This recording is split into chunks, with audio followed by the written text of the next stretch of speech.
Justin Baltasar nagpasikat sa Pampanga. Japet naman bumawi para sa Barangay Ginebra. So bakbakang Barangay Ginebra kontra Converge 5RXers. So first quarter nga mga chong, first possession ng Barangay Ginebra. Pero etong si Kevin Racal ang unang pupuntos, corner 3. Pero sinagot nga yan ng end 1 play netong si Stephen Holt. Depensa naman etong si Jamie Butotasi Racal sa kanto. Miniran sa Ginebra, Troy Rosario, nice footwork sa ilalim. Nagpapainit na etong si Stephen Holt, outside shot. Shawnee Winston, aggressive to the basket. Nakikipagpalitan nga siya ng puntos kay Scotty Thompson, pero hindi nagpapapigil etong si Shawnee. Tinirahan sa mukha si Troy Rosario, na ipasok na ni Japet yung kanyang unang puntos. 4 straight points para sa Barangay Ginebra, dukot ni Troy Rosario. Early timeout ang Converge, 5-point lead para sa Barangay Ginebra. Matapos niyan, sinusubukang atakihin ng Converge yung painted area ng Ginebra, pero 8-0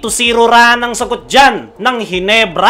Lobo sa 7 ang kanilang kalamangan. Matapos niyan, bahagyang nahirapan ng Ginebra sa depensa ng Converge at nagresulta nga yan ng buenas na 3-point shot ni Ray Suerte. Pero dying seconds ay nagtala pa etong si RJ. Pinoy step bank shot. Natapos ang first quarter 13-23. 10-point lead para sa Barangay Ginebra. Pagpasok ng second quarter, struggling yung opensa ng Converge. Tutukan na sablay pa rin. Kaya naman, capitalize ang Barangay Ginebra. Another mini run na naman ang kanilang itinala. RJ Abarientos at Japet Aguilar. Another timeout ang Converge. 14-point lead para sa Barangay Ginebra. Pero matapos niyan, turnover ang itinala nila. Kaya naman, agad na nag-capitalize ang Converge. Agad na napatawag ng timeout si Coach Tim Cone. Matapos niyan, mga big man na ang nagsasagutan ng puntos. Ben Adamos at Japet Aguilar para sa Barangay Ginebra. Eto namang si Balti ang tumatrabaho para sa Converge. Ganda pa ng tandem nila ni Justin Arana sa ilalim. Pero agad nga yang binawi ni Japet Aguilar sa kanyang tomahawk dunk. Hindi nagpapabata ngayon si Japet. Sabay baon pa ng 3-point shot netong si Scotty. Another timeout ang Converge. 20-36, matamis na 16 ang abante ng Ginebra. Bahagya pang nasaktan si Japet matapos itulak ni Kevin Racal si Troy Rosario. And one play kay Japet. Kayod kalabaw etong si Balti sa harap ng kanyang kababayan. Ganun rin naman etong si Japet kahit may iniinda. Matapos niyan, miniran sa Converge. 3-point shot ni Alex Tacton. Dinadaan naman sa laki ni Gio Ambot sa painted area. Pamatay sunog naman etong si Jamie matapos magbaon ng 3-point shot. John Nermal, sinubukan yung depensa ni Jamie Malonzo. Under a minute, sagutan na ng puntos ang dalawang kupunan.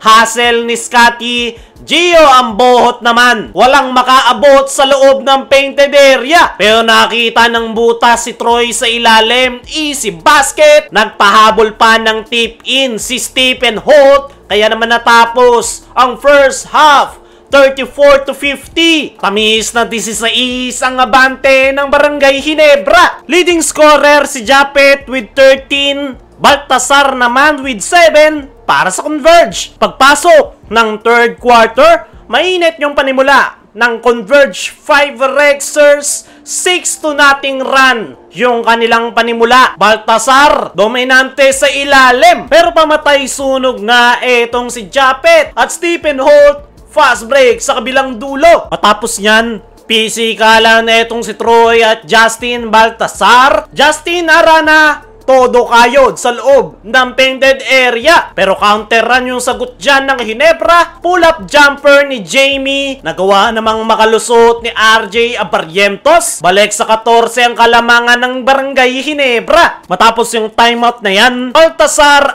answering the call. Ang kaso nga lang, malas sila sa free throw area. Grabe yung hassle ni Jason David. Nagresulta yan ng 3-point shot ni RJ.